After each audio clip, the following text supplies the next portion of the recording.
નમસ્કાર, હું ચિરાગ. TV9ના વિશેષ કાર્યક્રમમાં આપનું સ્વાગત. આજે વાત કરીશું 1600 કિલોમીટર લાંબા ગુજરાતના દરિયાકાંઠા વિશે. ગુજરાતનો આ દરિયાકાંઠો ન માત્ર ગુજરાતના વિકાસમાં પરંતુ દેશના વિકાસમાં પણ ખૂબ જ મહત્વનો ફાળો આપી રહ્યો છે. ત્યારે જાણીશું આ ગુજરાતના દરિયાકાંઠાની સમૃદ્ધિને અને આ દરિયાકાંઠાને સમૃદ્ધિ બક્ષતા એવા કેટલાક પોર્ટ્સની કે જેનું સંચાલન કરે છે ગુજરાત મેરીટાઈમ બોર્ડ. આજે વાત કરવાની છે આ ગુજરાત મેરીટાઈમ બોર્ડની, જેના હસ્તક છે ગુજરાતના 48 જેટલા નોન મેજર બંદરો. ગુજરાતના વિકાસમાં, દરિયાના કાંઠાના વિકાસમાં આ બંદરો કેટલું યોગદાન આપી રહ્યા છે, કેટલું આપી શકે છે, તેની આજે આપણે વાત કરીશું. ગુજરાત જે ગ્રોથ એન્જિન તરીકે ઓળખાય છે તે અલગ અલગ પોર્ટ્સ થકી ગુજરાતનો વિકાસ કેવી રીતે કરી શકે છે, ભારતનો વિકાસ કેવી રીતે કરી શકે છે, એ મુદ્દે આજે આપણે વાત કરવાની છે. આપણી સાથે 3 મહાનુભાવ ઉપસ્થિત છે. ગુજરાત મેરીટાઈમ બોર્ડના ચીફ એન્જિનિયર બીબી તલાવિયા, આ સાથે જોડાશે ગુજરાત મેરીટાઈમ બોર્ડના ચીફ એન્જિનિયર જ એવા પારસ સંઘવી, અને સાથે જોડાવાના છે સ્વાન ડિફેન્સ એન્ડ હેવી ઇન્ડસ્ટ્રીઝ લિમિટેડના CEO એડમિરલ વિપિન સક્સેના. સૌથી પહેલાં તલાવિયા સાહેબ, આપણે પૂછીશ કે જે રીતે અત્યારે પોર્ટના વિકાસની વાતો થઈ રહી છે, એને જોતા જે ખાનગી ક્ષેત્રની ભાગીદારી વધારવામાં આવી છે એ કેટલી મહત્વપૂર્ણ સાબિત થઈ રહી છે? ચિરાગભાઈ, આપણે જે ખાનગી ક્ષેત્રની ભાગીદારીની મહત્વપૂર્ણતા બાબતે વાત કરીએ તો આપણે પહેલાં તો ગુજરાતની અંદર જે બંદરનો વિકાસ કેવી રીતે થયો તે બાબતે આપણે સમજવાની જરૂર રહેશે. તો ગુજરાત મેરીટાઈમ બોર્ડ જે છે એની સ્થાપના 1981ની અંદર એટલા માટે કરવામાં આવી કે બંદર વિકાસને પ્રાધાન્ય આપી શકે અને અલાયદું એટલા માટે બોર્ડની રચના કરી. અને એ દેશની અંદર પ્રથમ એવું બોર્ડ હતું જે સ્વાયત્તતા એને આપવામાં આવી કે જેનાથી બંદર વિકાસ જે છે એ એની જે જરૂરિયાતો છે એને સમજી અને એના પ્રમાણે ઓટોનોમસ બોડી જે છે એનો વિકાસ કરી શકે. તો 1981ની અંદર જો આપણે જોઈએ તો આપણી કાર્ગો હેન્ડલિંગ ક્ષમતા, કેટલાક આંકડા આપને કહેવા માગું છું કે 2.98 મિલિયન મેટ્રિક ટન કાર્ગો જે છે એ આપણે હેન્ડલ કરતા હતા. પછી આપણે બોર્ડની સ્વાયત્તતા પછી આપને જણાવું કે 1995ની અંદર આપણને એવી જરૂરિયાત ઊભી થઈ કે બંદરનો વિકાસ જે છે એ આટલી ગતિએ ચાલી શકે એમ નથી. એટલે 1995ની અંદર આપણે પોર્ટ પોલિસી જે છે લઈને આવ્યા. એ પણ દેશની અંદર પ્રથમ હતી અને એ એવી રૂપરેખા હતી કે જેને કારણે આજ સુધીની આપણે બંદરીય વિકાસની હરણફાળો ભરી શક્યા છીએ.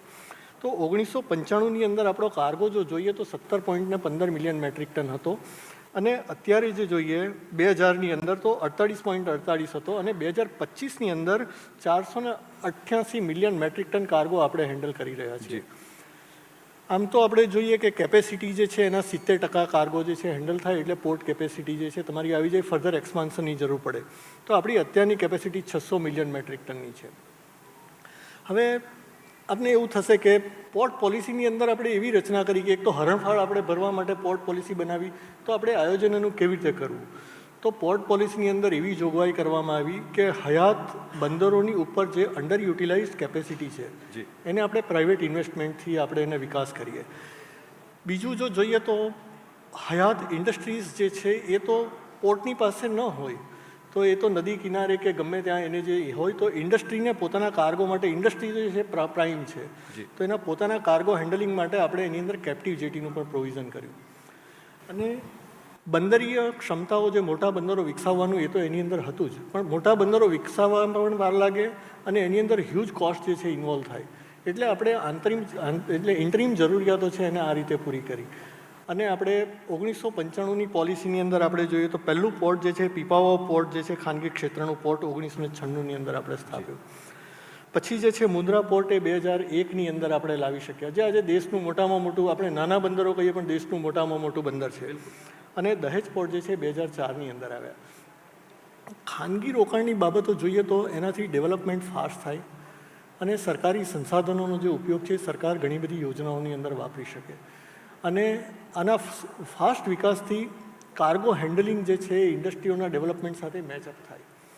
એ પ્રમાણે આનું આયોજન કરીને જે છે આપણે અત્યાર સુધીની જે હરણફાળ પડી. હવે આપણે એવી વાત કરીએ કે ભવિષ્યમાં શું કરીશું, તો ભવિષ્યની જે ઇન્ડસ્ટ્રીયલ વિકાસ અને એની જે આયોજન આપણે જોઈએ તો અમારે 2030 સુધીની અંદર બીજી 400 મિલિયન મેટ્રિક ટન ક્ષમતા વધારીને એને 1000 મિલિયન મેટ્રિક ટન પહોંચાડવા માટેના ઓલરેડી જે છે એ યોજનાઓ તૈયાર થઈ ચૂકી છે અને વિકાસકારો જે છે નક્કી થઈ શક્યા છે. હવે ખાનગી વિકાસથી જે છે આપણે જે હરણફાળ જે ભરી છે એને કારણે આપણે જો જોઈએ તો કે કોકને એવું થાય કે તમે ગુજરાતના બંદરો માટે શું કરી રહ્યા છો. તો આપણે એવું નથી કે ફક્ત ખાનગી વિકાસ માટે જ ધ્યાન આપી રહ્યા છે. આપણે ગુજરાત રાજ્યના પોતાના હેન્ડલિંગ કરતા બંદરો પણ આપણે વિકસાવી રહ્યા છે. એના વિકાસ માટેનો માસ્ટર પ્લાન તૈયાર થઈ ચૂક્યો છે અને આપણે એનો પણ વિકાસ થાય એ પ્રમાણે આપણે અત્યારે કામગીરી હાથ ધરી શક્યા છે. રાજ્ય સરકારની દૂરંદેશી નીતિઓ જે છે એને માટે ખરેખર જવાબદાર છે. આપણે પોર્ટ પોલિસી 95 પછી આપણે બુટ પોલિસી 97માં આવ્યા કે જેના કારણે પ્રાઇવેટ ઇન્વેસ્ટમેન્ટ જે છે આપણે એની અંદર લાવી શકીએ. પછી આપણે કે કોમ્પિટિટિવ બિડિંગની અંદર કે એટલે પોર્ટ્સનું ખાનગીકરણ થઈ રહ્યું છે એવા જ આક્ષેપો થતા હોય છે, એમાં કોઈ દમ નથી કે ખરેખર વિકાસના પોર્ટ સાબિત થઈ રહ્યા છે? એવું નથી. ખાનગી બંદરોનો પણ વિકાસ થઈ રહ્યો છે. સાથોસાથ ગુજરાત રાજ્યના મેરીટાઈમ બોર્ડ હસ્તકના બંદરોનો પણ વિકાસ થઈ રહ્યો છે. એટલે એવી બાબતો તદ્દન ખોટી છે કે રાજ્ય સરકાર પોતાના બંદરોની ઉપર ધ્યાન નથી આપતી. સંઘવી સાહેબ, ખાસ DMIC જે કોરિડોર એનો જે બેનિફિટ ગુજરાતના પોર્ટ્સને મળવો જોઈએ એ કેવી રીતે તમે લઈ રહ્યા છો? આપણે શું જાણીએ છીએ, દિલ્હી મુંબઈ ઇન્ડસ્ટ્રીયલ કોરિડોર એ એક લાઇફલાઇન જેવું છે ઇકોનોમીની, અને એના ડેવલપમેન્ટ માટે કેન્દ્ર સરકાર અને રાજ્ય સરકાર દ્વારા ઘણા બધા રોડ રેલ પ્રોજેક્ટ્સ થાય છે, જેમાં DFCC, દિલ્હી મુંબઈ એક્સપ્રેસવે અને બુલેટ ટ્રેન પણ નું કામગીરી પ્રગતિમાં છે. એટલે આ બધી કનેક્ટિવિટીનો લાભ ગુજરાતના માંથી પસાર થતી કોરિડોરની લંબાઈ ઘણી વધારે છે, સબસ્ટેન્શિયલ. એટલે એનો ઉપયોગ થઈ શકે એના માટે, અને આપણા રાજ્યમાં જે ઈસ્ટ વેસ્ટ કનેક્ટિવિટી છે એ ઘણી સારી છે, જે દિલ્હી મુંબઈ ઇન્ડસ્ટ્રીયલ કોરિડોરને રાજ્યના બીજા ભાગો સાથે સાંકળે. એટલે આપણા દરિયાકાંઠાના બંદરોની કનેક્ટિવિટી આ કોરિડોર સાથે ઘણી સારી છે, અને એને હજી વધારે વેગ મળે એના માટે રાજ્ય સરકાર દ્વારા સ્ટેટ એક્સપ્રેસવેનું પણ પ્લાનિંગ થઈ રહ્યું છે, જેમાં પીપાવાવ અને બીજા બંદરોનું સીધો એક્સપ્રેસવેથી કનેક્ટિવિટી થવાની છે. એવી રીતે ભરૂચ દહેજ રોડ પણ એક્સેસ કંટ્રોલ હાઈવે બની રહ્યો છે, જે દહેજને કનેક્ટિવિટી સાથે જોડશે.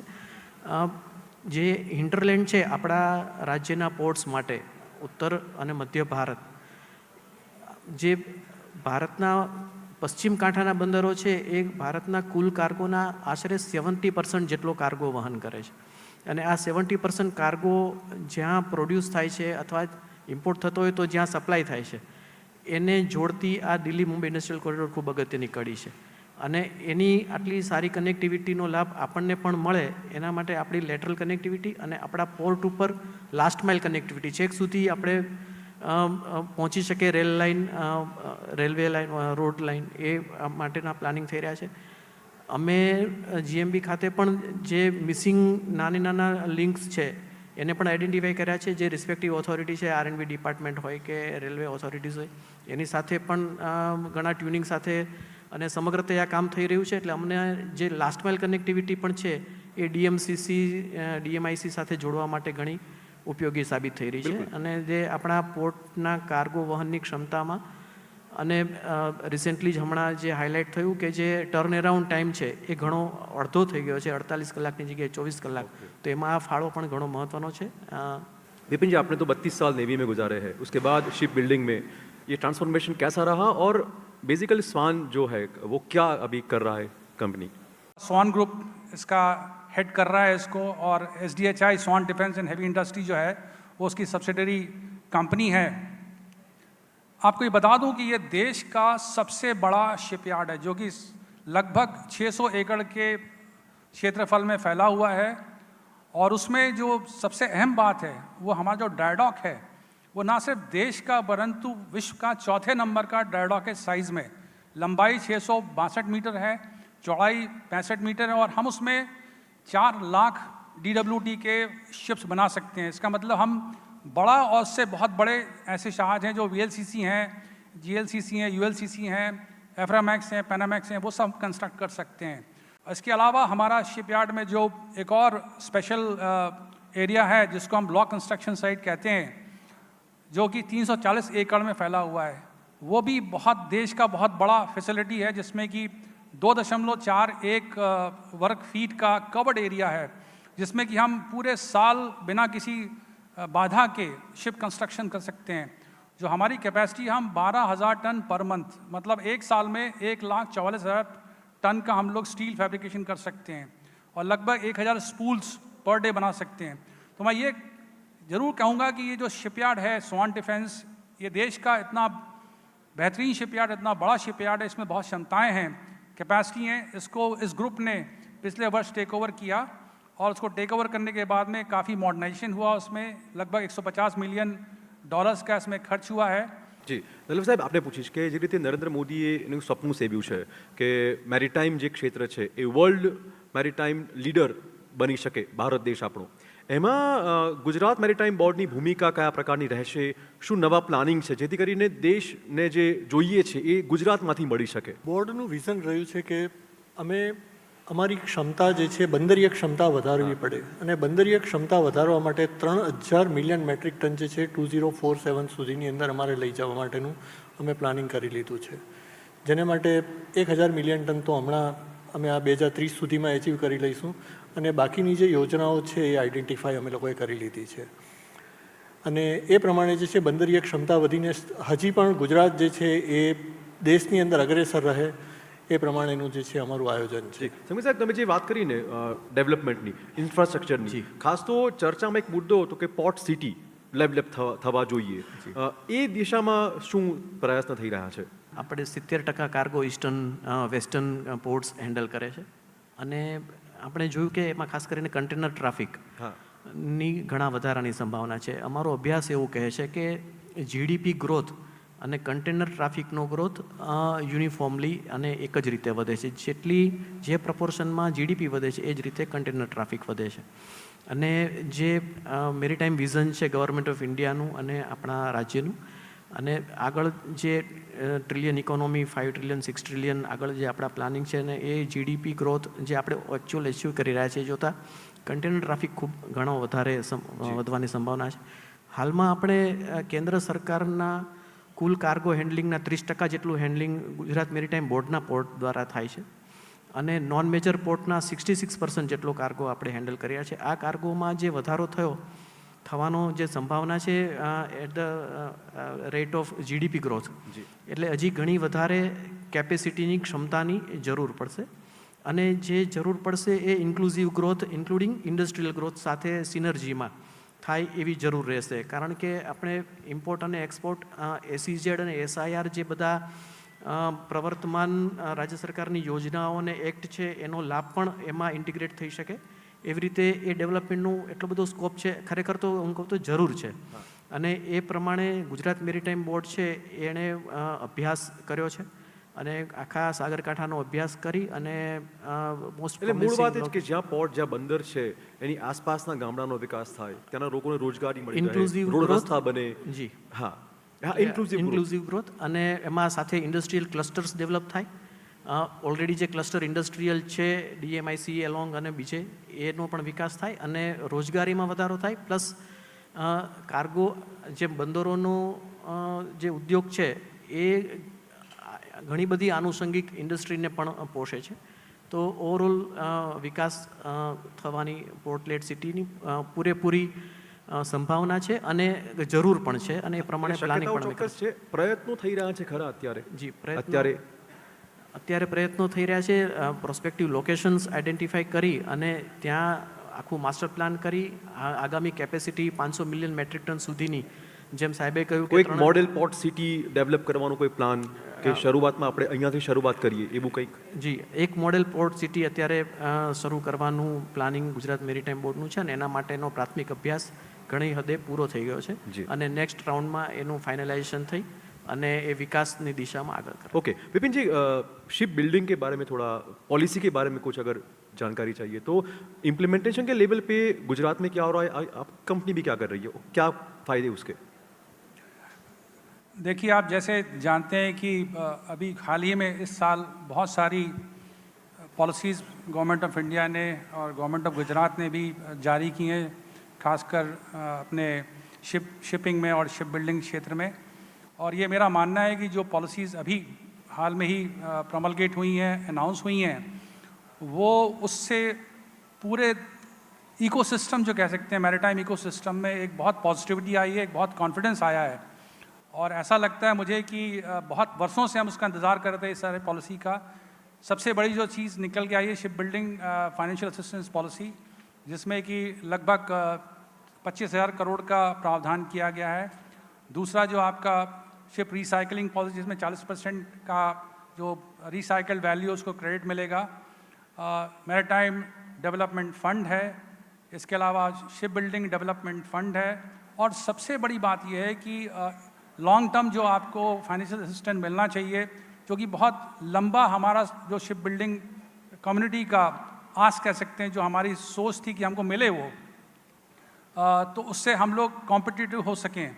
जो ship building financial assistance policy है उसके तहत हम लोग लगभग 15% का सब्सिडी मिलेगा हमको। और डिपेंडिंग आपका कौन सा साइज़ का किस टाइप का शिप है, इलेक्ट्रिक शिप है तो 20% मिलेगा आपको, अगर वो ड्यूअल फ्यूल है या ग्रीन शिप है वो तो उसको 25% मिलेगा। तो सबसे बड़ा फ़ायदा ये होगा कि हम कॉम्पिटिटिव हो जाएंगे वर्ल्ड उसमें।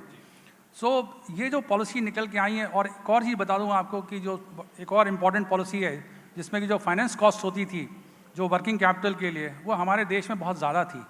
तो इसके लिए भी गवर्नमेंट ने एक पॉलिसी निकाली जिसमें कि लगभग 3% की इंटरेस्ट कंपोनेंट में सब्सिडी मिलेगी। तो जो हमारा ओवरऑल कॉस्ट है फाइनेंस कॉस्ट, वो भी कम होगा। तो इन सब पॉलिसीज़ के निकल के आने से मुझे ऐसा लगता है कि जो शिप बिल्डिंग क्षेत्र है हमारा, वो काफ़ी आगे बढ़ने की संभावनाएं पड़ती हैं। एक प्राइवेट प्लेयर होने के नाते कुछ सरकार से सुझाव या सूचन कोई?